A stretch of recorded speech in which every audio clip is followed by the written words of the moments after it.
Ladies and gentlemen, welcome to Science and Cocktails. Science and Cocktails is an initiative that tries to bring scientific lectures and music art performances combined with high-class dry ice cocktails.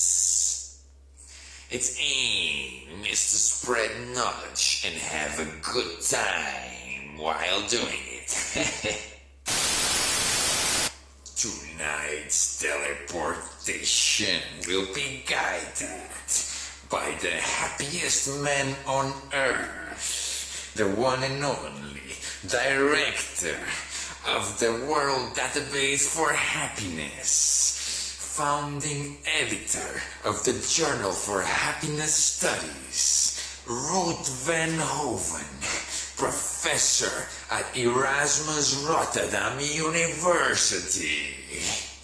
He's gonna talk about happiness. He's gonna try to argue what are the social conditions for human happiness to appear in a society and how we can measure them. In fact, all this talk about happiness makes me feel like dancing la cucaracha. La cucaracha, la cucaracha. La cucaracha, la cucaracha. No, not really. He's going to exhibit certain pieces of evidence acquired over the past 40 years by happiness researchers. And he was going to try to answer the question of whether or not happiness can exist in Earth or only in heaven. Simultaneously, the words of Ruut Veenhoven will be transcribed into painting by the artist Henry Schutzer, and afterwards, the Magnetic Eagle will play live on stage wacky, upbeat, crazy songs so that you can enjoy your goddamn cocktails at the same time. Oh, this makes me feel like dancing la cucaracha again. La cucaracha, la cucaracha, la cucaracha, la cucaracha. End of transmission.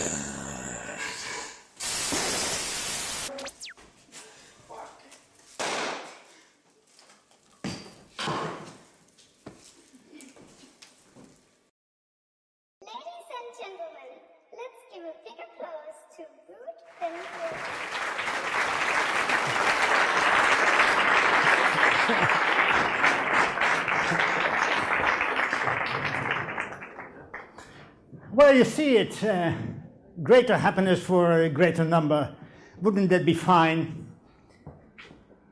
And even more so, it has been promised. Let me take a closer look. Oops, turn it on.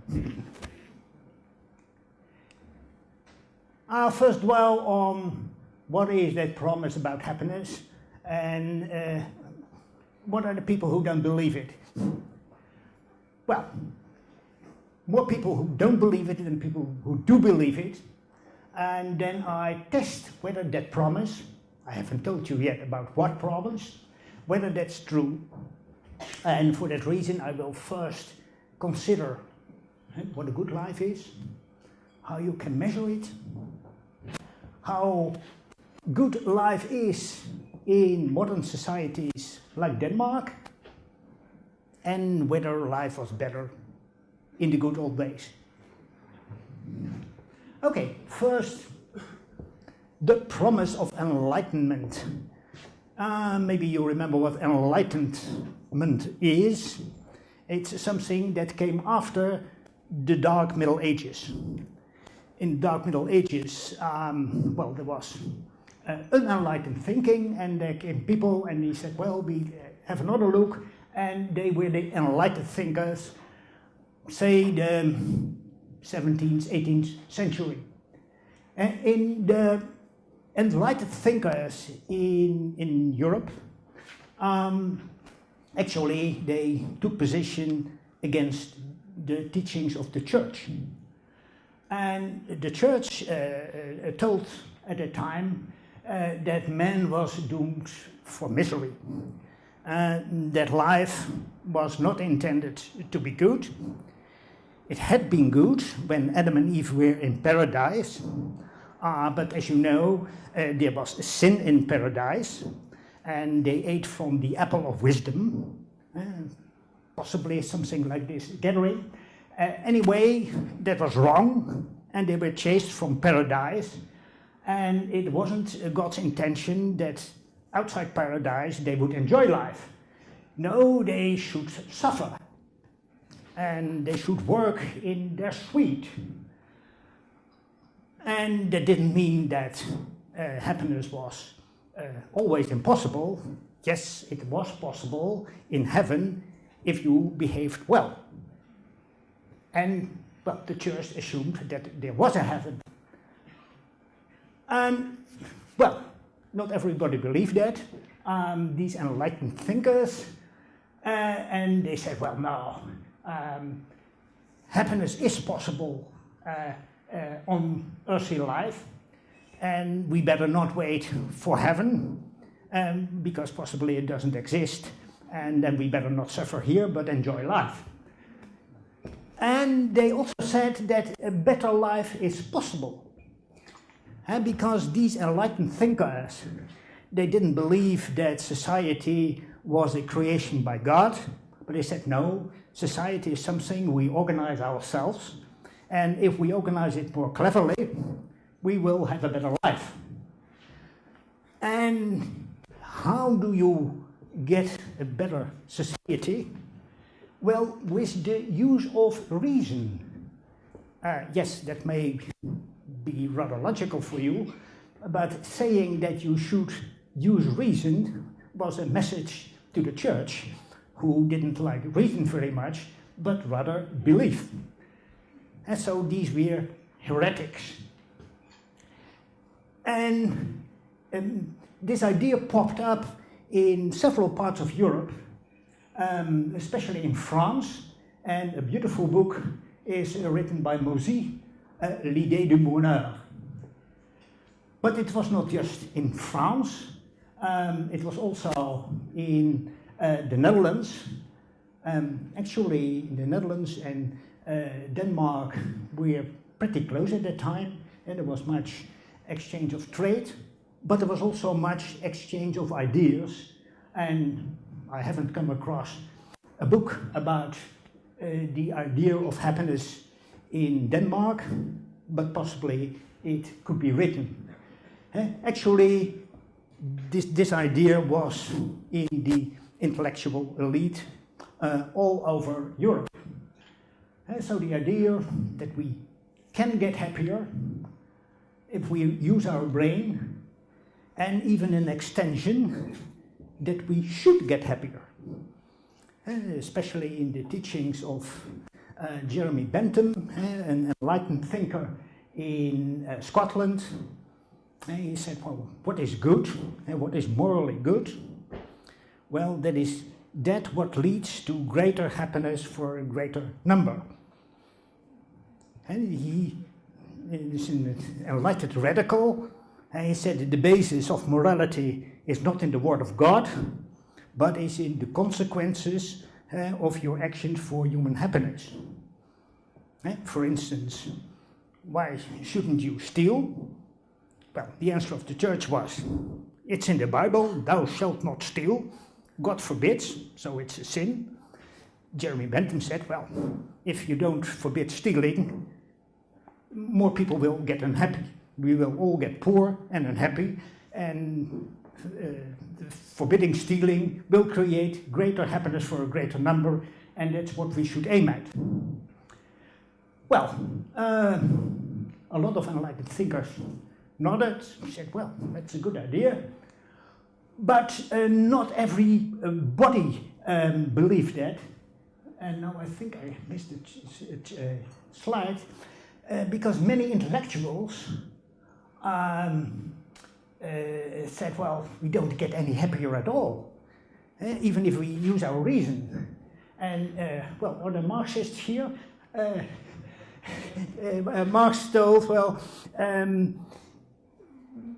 progress doesn't bring a greater happiness, it brings greater misery. And Freud said, well, yes, we change, we use our reason, but that estranges us from our deeper guts. And that, he said, creates Unbehagen in der Kultur, discontent with culture, with society. And another not so optimistic guy was Spengler, who thought, well, we are going to pieces. When I studied sociology in the 1960s, this was a reader. Lonely crowd. Yes, we become more collective and organized, and we have big cities, but oh, we are very lonely in that crowd. And more recent poet of misery is Putman, Bowling Alone. I said, oh yes, in former times we were one big family, and but yes, now we are bowling alone. Misery, misery. And the last one, Richard Easterlin, he says, well, we get richer, but we don't get any happier. Well, and it's not only the experts who think so, but actually also in public opinion. If you ask people, was life better in the time of your parents? They say yes. Because if I read the newspapers, there's a lot of misery there, and it seems to have been better in the past. And actually, if you would ask now people in Denmark, how is Danish society doing, then probably a lot of people will say, well, things are going down. Yeah, I'm happy, but society is not functioning well, and we are going to pieces. Okay, so a lot of people don't believe in the promise of enlightenment. And what I'm going to do is to check who's right. The enlightened optimists of the current pessimists. And then I assess how good life is now at this moment, whether life is better in the enlightened societies than in the not so enlightened societies, for instance Saudi Arabia, and whether life is now better than it was in the past. Okay, how do we do that? Well, then you have to first to define what a good life is. And that is not so easy. Because, yes, good life, quality of life, there are different views on what a good life is. And I've tried to bring some order in the definitions of the good life. And one is that you say, well, a good life is chances for a good life. Let's say you're raised with loving parents who paid for your study. That's good chances. But that's no guarantee of good outcomes. Because even with loving parents, you can become a workless workaholic or alcoholic. Yeah, well, workaholic is also possible. Probably your parents like that more. Okay.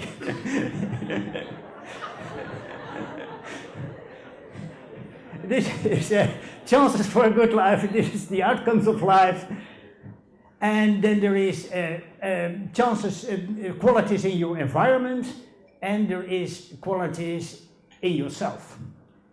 Well, that gives 4 qualities of life. The chances in your environment for a good life, that is the livability of your environment. Say the most livable is heaven and the least livable is hell.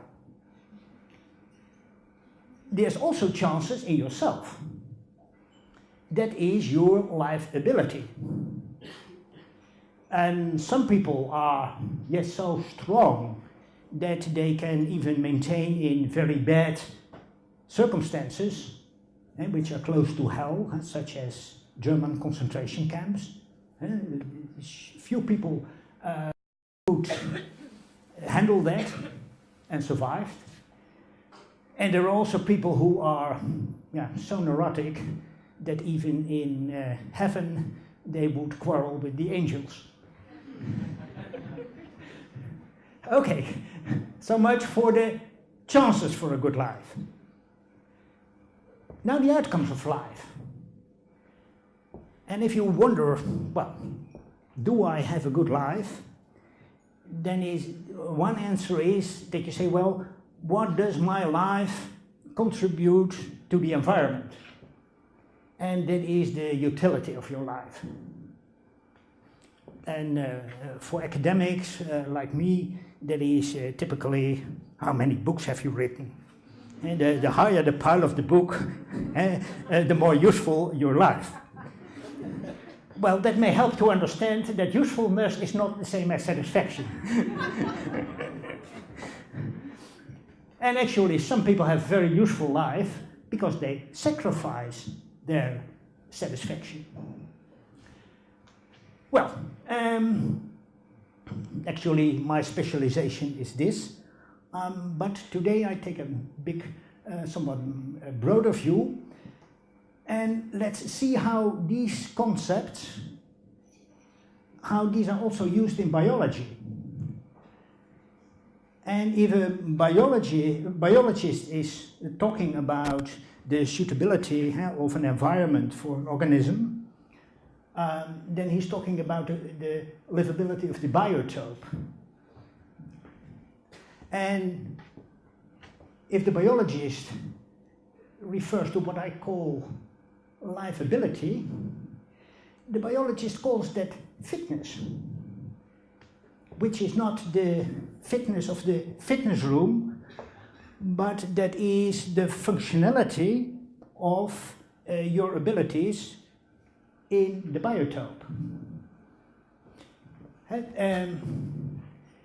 Take for example, suppose there is a frog that can sing an opera.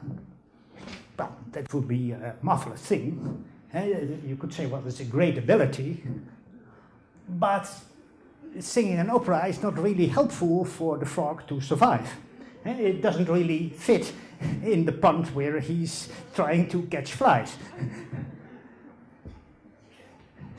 And so biologists typically say, well, not every ability is good, only the ability which is functional, and that is something that educators sometimes forget.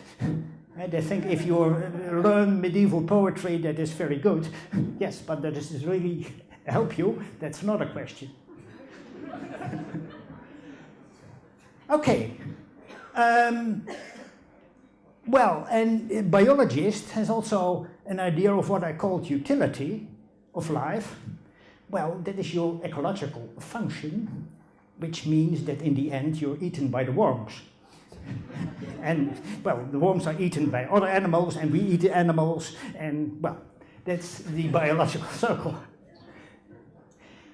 And when the outcomes for the organism itself, then biologists typically talk about survival.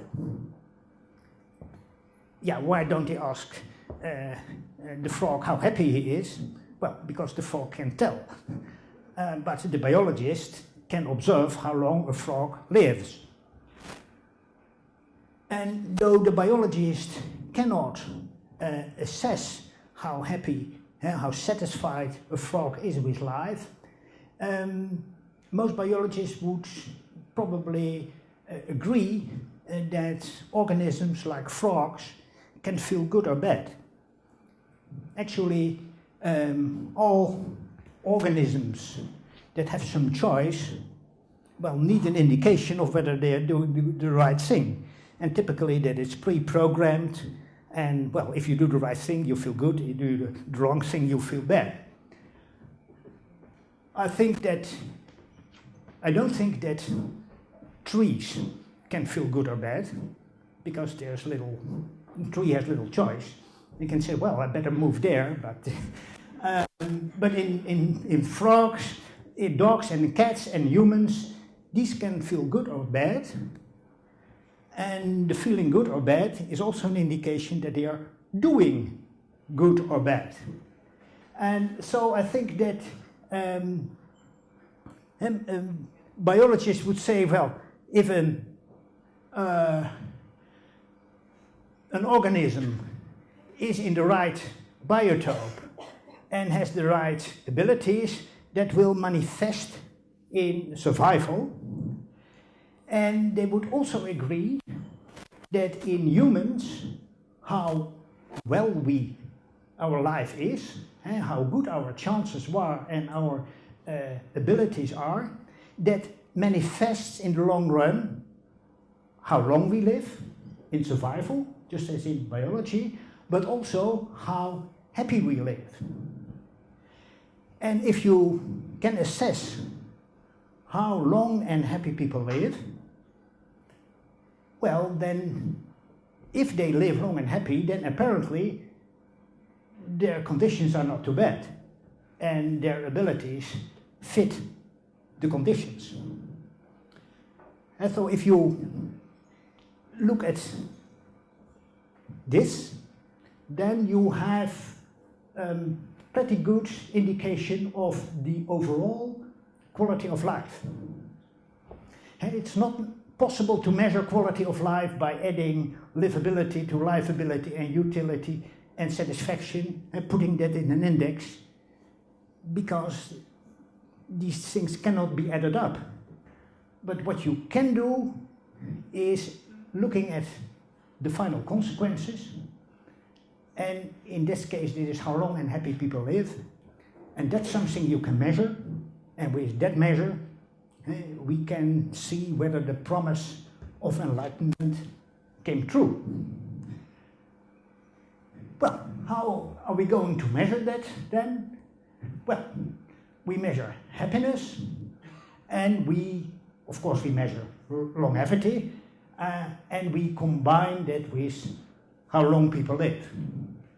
Well, how long people live, that's not really a problem. It's registrations of that in modern nations. More difficult would be how you measure happiness. Well, what is happiness? I define happiness as satisfaction with life and the outcomes of life for yourself. Can we measure that? Yes, we can, because happiness defined in that way is something you have in mind, and things you have in mind you can measure by questioning. And well, here you have an often used question which actually reads as a definition of happiness. Taken all together, how satisfied or dissatisfied are you with your life as a whole these days? And especially life as a whole, and typically add a reference these days. Otherwise, in aged people, they tell you how happy they were in 1930. Well, and if you're very dissatisfied, you say 1, and if you're very satisfied, you say 10. It is a very simple question, and because it's so simple, you can use it in large-scale survey studies. A survey study is that you take a random sample from a population, in a country like Denmark, typically 1,500 people, and you ask them a question like this. Well, and that has been done, and now we can assess how good life is now. And here you see the answers to the question on life satisfaction in Denmark. And here you see that 30% scores 10, 9, 8, 7. There are also in Denmark people who say 1, 2, or 3. Percent-wise, this is not very much. but they don't fit this room, because this is 100,000 people. So there is still misery in Denmark, but a lot of people are happy. And when I'm a sociologist, and when I show this picture to my colleagues, and they say, it can't be true. Don't you read the newspapers? These Danes are liars. My Marxist colleague says, well, this is a typical case of false consciousness.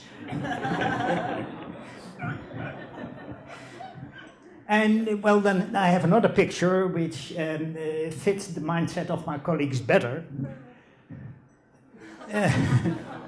This is the same question, the same time, but another country. This is Zimbabwe, and 30% scores 1. Well, the majority 5 or below. And there are also some happy people, even 10s. Guess who? The Mugabe family, yes. And this is the people who at the time still lived in Zimbabwe. About a quarter of the population had left the country. It is a really miserable country. Well, if you have such a distribution, you can compute an average. And it is not high math. And if you do, then you see that in Denmark the average is 8.3. Well, here's the Netherlands. Unfortunately, half a point less. But we're doing better than the Americans. Well, everything does better than the Germans. Japanese, quite rich, not too happy. And neither are people in South Korea. Well, the unhappiness of the Russians may be no surprise, and neither the unhappiness in Iraq. You could either be surprised that it's still 4.7, and this is the case of Zimbabwe. Well, such surveys have been done in most countries of the world, and here you see the world map of happiness. The darker the color, the happier the people. So here is Denmark, but you see the happiness in Denmark is not much different from Sweden and Norway and Finland and Iceland. Here you see Africa, and you see that Zimbabwe is not an exception. In most countries in Africa, people are pretty unhappy. You see that in the Western world, North America, Canada, Australia, people are quite happy. But you will also see the big surprise. Look, Latin America, certainly not a paradise, but people are quite happy. Look here, Mexico, average a bit happier than in the US. Whereas here at the border are a lot of Mexicans trying to reach the promised land. Probably not the most happy Mexicans, but yeah. There's still a few white spots on this map. This is Libya. Well, this is the time of Gaddafi, and Gaddafi was not enthusiastic about happiness research. And there's also in North Korea no happiness research, but you know, this is workers' paradise, so no need. But all in all, you see already quite some dark green countries. And especially in northwestern Europe. And we are quite happy. Well, but it's not just happiness and what defines a good life, but it is how long and happy you live. And it could be that the Danes are so happy because they drink much alcohol that they have a short-lived happiness. So we take also into account how long they live. Now, at that time, the life expectancy in Denmark was about 81 years.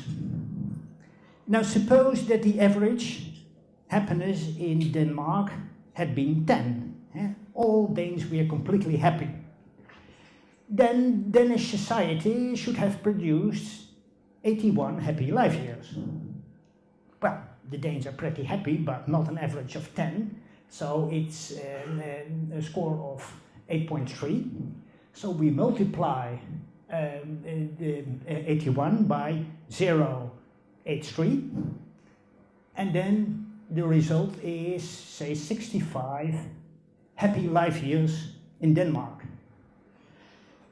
Well, that is about 5 years more than in the Netherlands, and about 7 years more as in the US, and really much more than in Zimbabwe, where society produces only 12.5 happy life years. And you see these differences are enormous. And, well, these happy life years, you can also plot them on a map. And here you see the map of happy life years. And actually the pattern is pretty much the same as the map of happiness. The only thing that you see that the misery in Africa is more pronounced, because not only do they are they pretty unhappy, but also they live pretty shortly. But here, well, in Denmark, Scandinavia,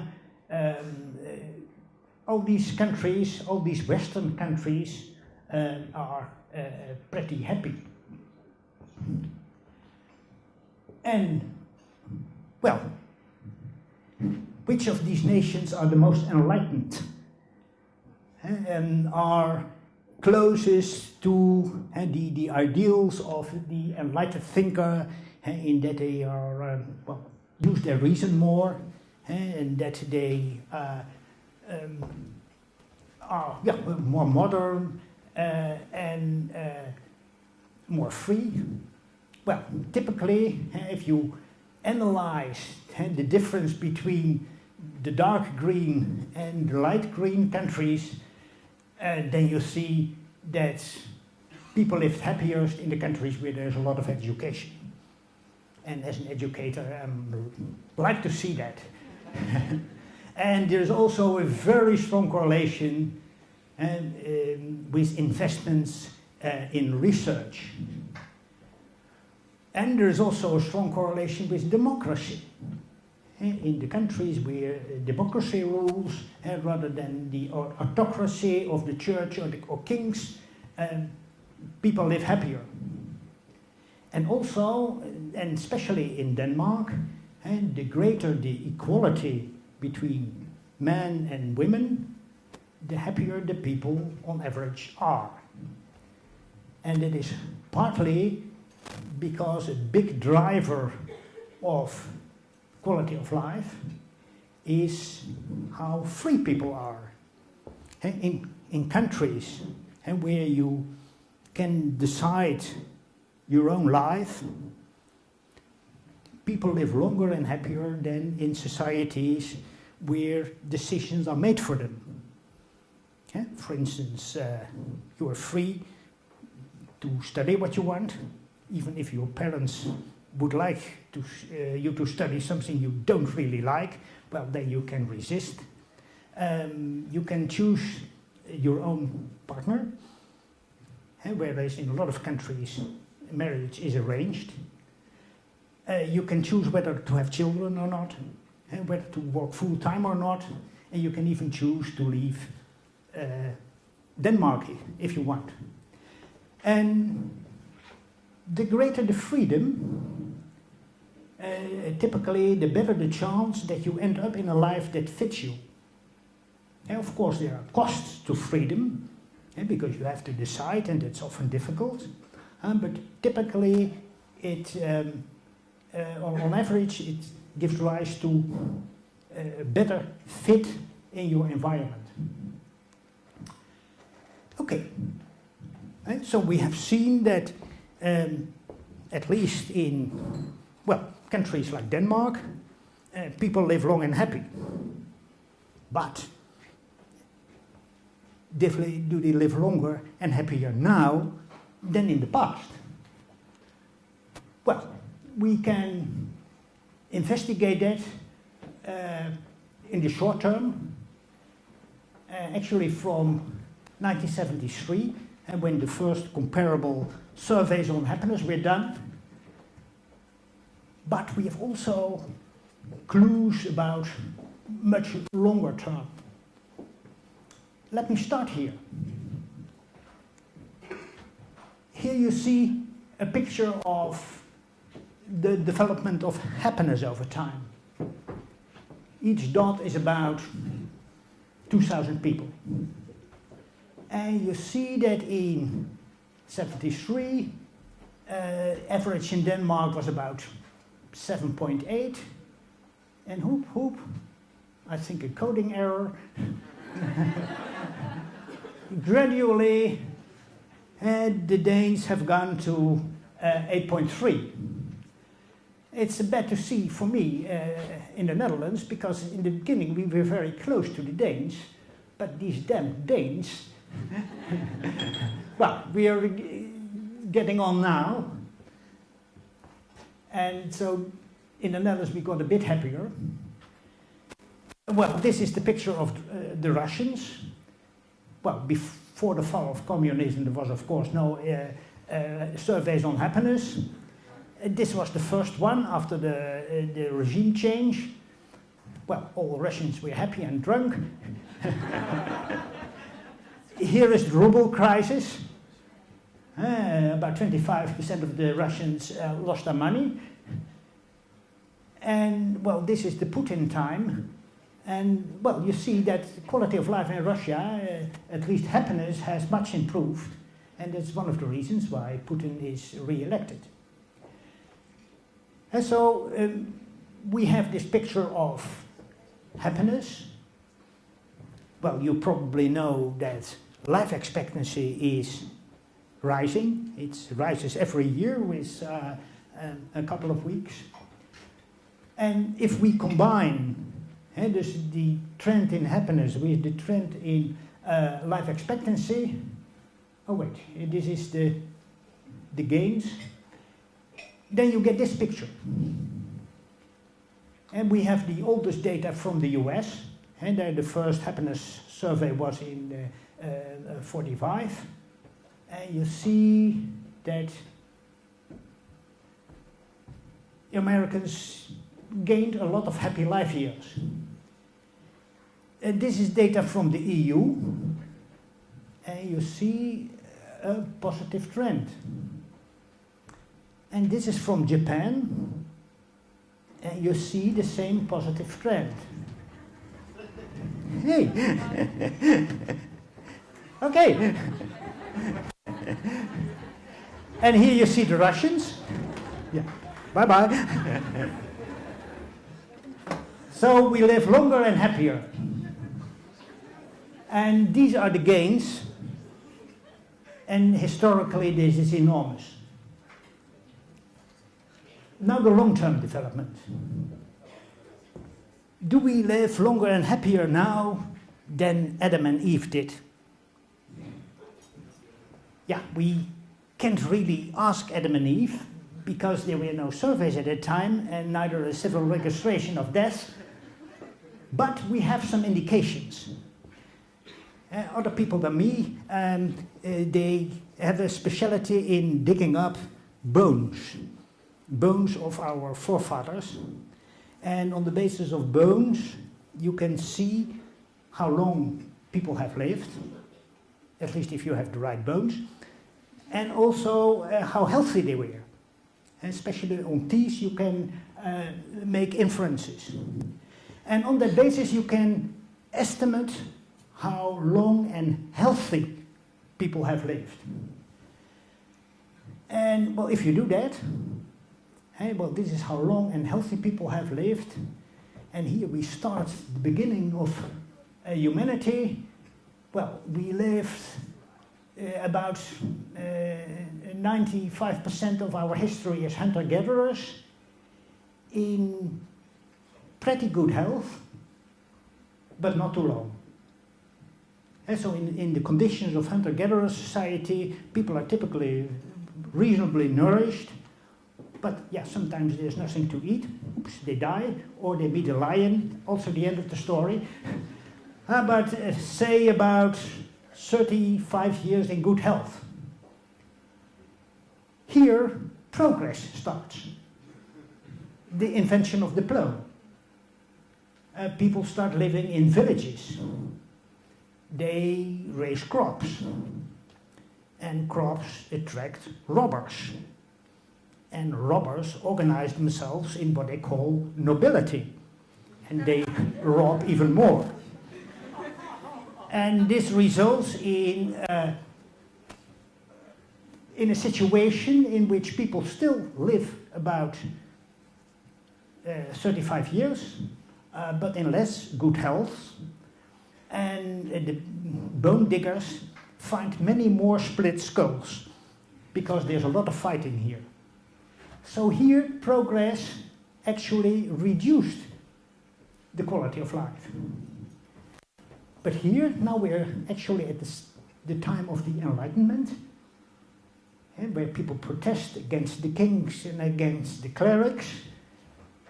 And when industrialization sets in, and oops, here, life is getting better. Actually, the dark line is what we reasonably know, and this is what we can expect, because we know that life expectancy is still rising. Also, happiness is rising in most nations. So, not only have we get better, but I think we will get better in the future. And in conclusion, we live longer and happier than ever before. The promise of enlightenment came true. Thank you.